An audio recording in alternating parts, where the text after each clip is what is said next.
For several years I've been very interested in Zimbabwe, because Robert Mugabe is pretty much the only African leader trying to totally dislodge white power in Africa. A little history lesson on Zimbabwe. White supremacy came to Zimbabwe starting with the genocidal lunatic Cecil Rhodes. The country was then renamed Rhodesia. As usual, white power attempting to erase a people by trying to rename them, since names link us to a specific time, place, and culture. About the only thing that remains of Cecil Rhodes today is the so-called Rhodes Scholarship. Many presidents and so-called white liberals have gotten it and are proud of it. The Zimbabwean people did to Cecil Rhodes what all Africans do. They fought him until they won. But, as so often happened, after the Europeans lost power, they may have lost the war, but they won the peace. In Uganda, the British installed Idi Amin to be their puppet and protect their interest, which he did, until he eventually became more willful than they were willing to allow. He tossed out the Asians and denounced the whites. They've claimed, with hardly any evidence, that he murdered thousands, hundreds of thousands, possibly millions. Of course, not a single word of this is true, but it's been repeated so often that people have bought into it. In Kenya, the Brits had no problem letting their hand-picked puppet, Daniel Moi, run things for over 20 years, and when the people eventually barred him from running again, he passed the torch, or rather the knife, to yet another white stooge, Mwai Kibaki. I don't think I have to tell you that South Africa's first black president was himself handpicked by the very whites whom his so-called Truth Commission has arbitrarily decided to exempt from any and all prosecutions. Anyway, Robert Mugabe was a good little white boy for a while, doing as he was told, securing and protecting white interests. He killed anyone who threatened his rule, and the Brits had no problem with it. After all, he didn't touch the land they had stolen, nor was he interfering with their stealing Zimbabwe's minerals. They loved Mugabe back then. Ah, but they're singing a different song now. To hear the good white folks tell the story today, they sound like the police chief in the movie Casablanca, simply shocked to learn that Mugabe had committed ghastly acts of violence against people back when they were giving him praise and adulation. The knighthood.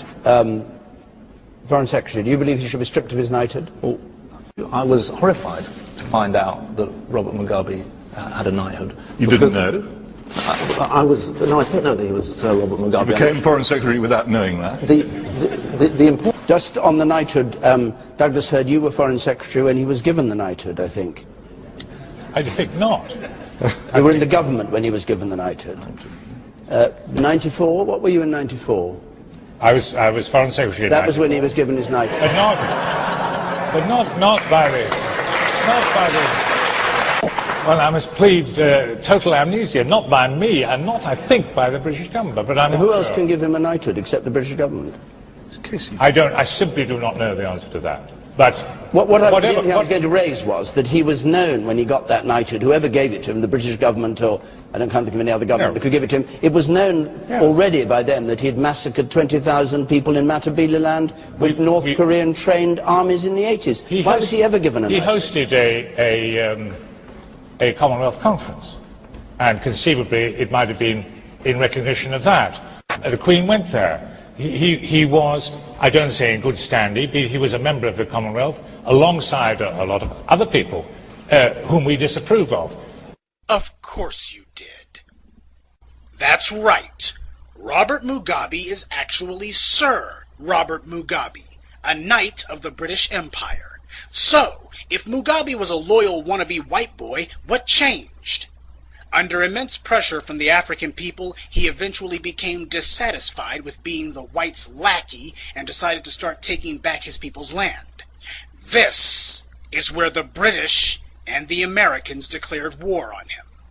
The main cheerleaders against Mugabe has been the BBC, the British news outlet through whom the world has gotten its news about Zimbabwe for the last 30 years. They've accused him of everything but the Jewish Holocaust. Until Mugabe started reclaiming the land, that same BBC wrote nothing but glowing reports about him for over 25 years. But the instant he started taking back the land, they've had nothing but scorn. In order to make it clear how evil Mugabe is, the white media decided to manufacture a hero in their little drama. They chose the MDC, the so-called Movement for Democratic Change. The MDC was started in the late 1990s, back when Mugabe was still carrying water for the whites. The MDC didn't want whites out of power. They just wanted the money the whites had been giving to Mugabe to be given to them instead. The whites at first ignored the MDC, and the MDC couldn't get their candidates elected dog catcher. They had no money and no media support. But when Mugabe started reclaiming the land for his people, all of a sudden the whites started pumping cash into the MDC like crazy. The BBC decided these guys would be presented to the world as heroes fighting against an evil dictator. Of course, they never tell anyone that the only thing the MDC is fighting for is for whites to keep the land they've stolen. No economic policy, no agricultural policy, no educational policies. The MDC's entire political platform can be summed up in 7 words. Don't touch the land the whites stole. Mugabe is called a racist, but the BBC never once has shown the world just who the men who run the MDC are. Men like Ian Kay, a domestic terrorist charged with numerous counts of inciting violence. And this guy is a member of the MDC and is now a Zimbabwean parliamentarian. In a country where whites are only 1% of the population, how is it possible that this guy can be a member of the parliament? Because he's one of the racist white thugs who was running the place during colonialism. He's used the money he stole to engineer a place for himself in the government of a country he shouldn't even be in. Idiots like Morgan Chirangi are only puppets. It's bastards like Kay who actually run the MDC. Chirangi does what they say. But back to the whites' PR war against Mugabe last year. Realizing they couldn't pull in Iraq and gin up a quickie excuse to invade, because everyone would recognize it as recolonization, the whites in London decided to take out sanctions instead. And when that didn't work, they asked the U.S. to do the same. The president at that time, W., gladly obliged. Pay attention, because what comes next is crucially important.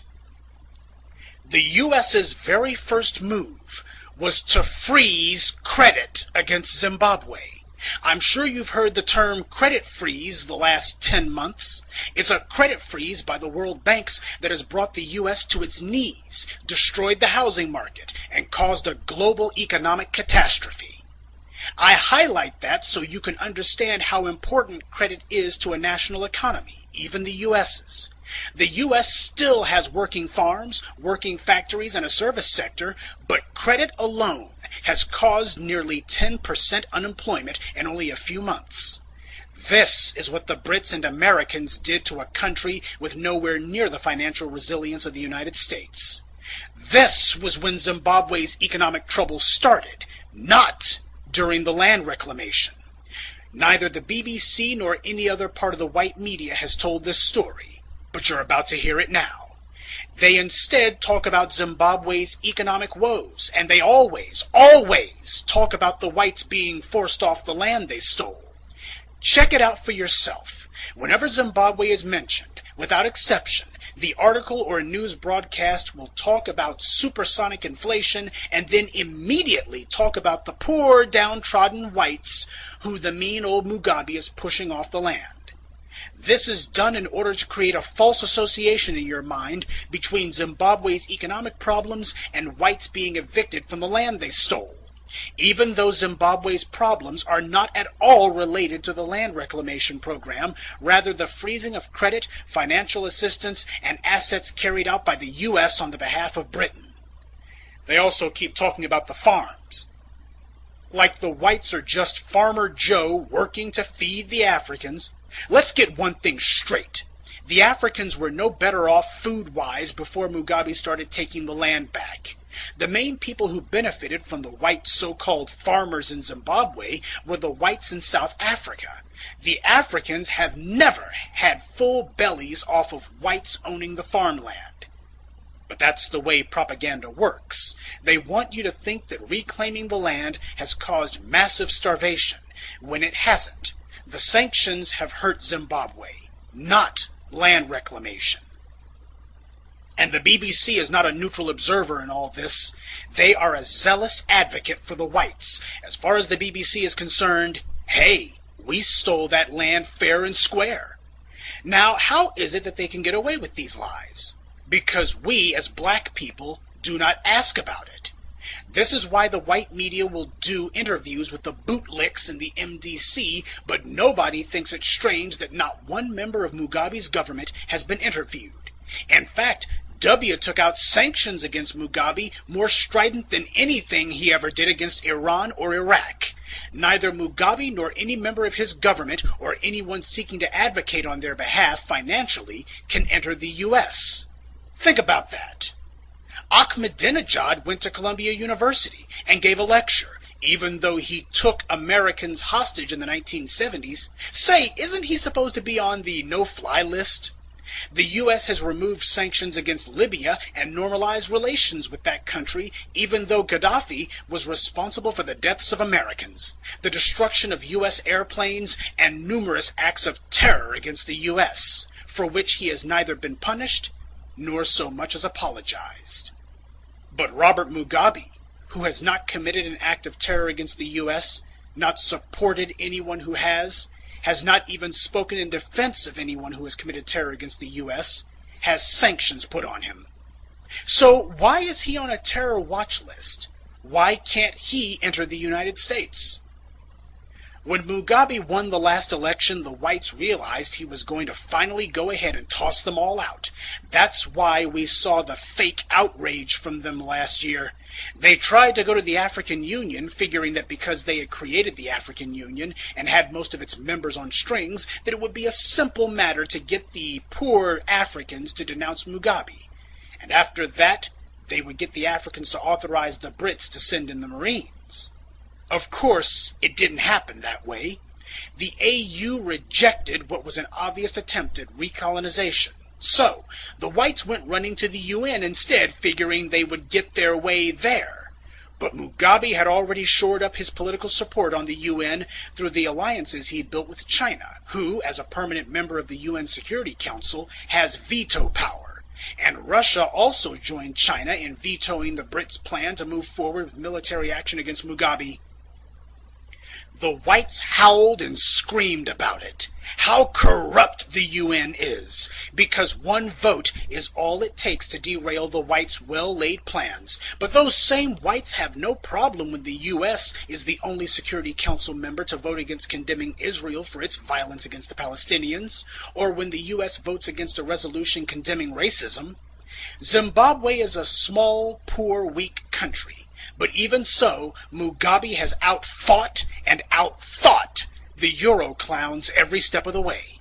It just goes to show, anyone who says you can't beat the whites at their own game never tried. This is why the white media can't get enough of hating the man. To them, he's like O.J. Simpson times 1,000,000. Every day they see him, they have to look at a black man who has shown the world that whites can be kicked around, punched around, beat around, thrown off the land they stole, forced to give back the money they robbed the world of, and that if the non-white world bands together, even the U.S. can't do a damn thing about it. It is the single most dangerous example of defiance toward white power that the modern world has ever seen. But most blacks don't even know that it happened. What happened to Africa under white rule was the same thing you see today, a relentless PR war to convince the world the Africans were primitive savages and they'd be better off with whites in charge. They can't force the issue, so they need to use the last bastion of white power, the media, to fool people into coming to that conclusion on their own. This is why they cannot allow Mugabe's people into the country, why no reporters will talk to him, and why they must demonize him day and night. Mugabe represents the greatest threat to white power the world has ever seen in the modern age. He's no Nelson Mandela, no stooge. He's a man, a black man, standing on his own 2 feet. No, I don't forgive the thousands of lives Mugabe took, but as it stands, he is fighting for the right thing now. I wouldn't build him any monuments, nor would I praise him. But it's not Mugabe I care about. It's Africa. So I support what he's doing. Because it's way past time somebody had the guts to. This is why President Obama extended, yes, you heard me right, extended the sanctions W took out against Zimbabwe. That's right. Obama is carrying out the whites' orders. And he has no problem letting Zimbabwe's government leaders into the country just so long as they're leaders that the whites approve of. If the whites were really so concerned about electoral fraud and election-related violence in Africa, why haven't they said a word about Kenya? Because at the same time we saw whites working themselves into a lather because some white troublemakers said their votes didn't get counted, in Nairobi, the British-backed dictator was busy killing over 1,000 of his fellow Kenyans and displacing tens of thousands more. Just so you know, even the most outrageous death tolls Mugabe has been accused of in 2008 only came to 130 at most. And that's from the opposition party, who I'm sure had no incentive to lie. All the world press talked about the real massacre going on in Kenya, the real barbarity taking place by the British hand-picked stooge in Nairobi. But for some reason the BBC didn't hear a word about it. The British government didn't go to the African Union and demand that their hand-picked puppet Kibaki be denounced, and they sure as hell didn't go to the UN either. 2 disputed elections, claims of governmental violence in both cases, but one saw the death toll reach astronomical heights, while in the other case the casualties were negligible. Yet who did the whites choose to go after? See, it's never been about land or human rights. Since when have the Euro clowns ever cared about that anyway? It's always been about supporting and maintaining white power. Mugabe has shown the world that even the poorest of nations can overthrow white control if they have leaders committed to it. Every African on the planet needs to be watching this one. Mugabe, regardless of his faults, is showing us the way. And for that, we should support him.